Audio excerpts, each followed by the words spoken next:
कवन कारणवा पापा बोलत नइखी काहे लाचार भइनी। कवन कारणवा पापा बोलत नइखी काहे लाचार भइनी हे, काहे लाचार भइनी हे।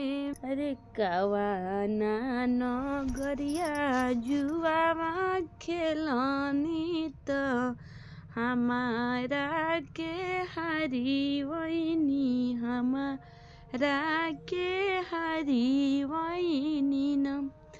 अरे कवाना नगरिया जुआवा खेलनी त हमारा के हरी वैनी है। जनी रोवाए बेटी जनी रोवा, अवरो विचार करना। जनी रोवाए बेटी जनी रोवा, अवरो विचार करना। समाधि के गलिया जुआवा खेलनी तोहरा के हम हारे वैनी हो।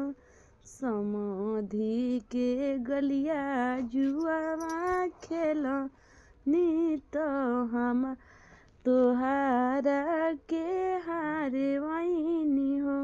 झर झर तुहु पापा रोवतार, कुछु ना बतावतार हो।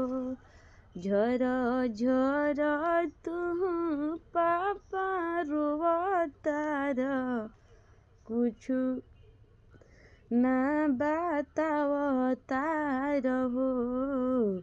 बैठल चिरैया के आंगना से अपना हुलकावतार हो।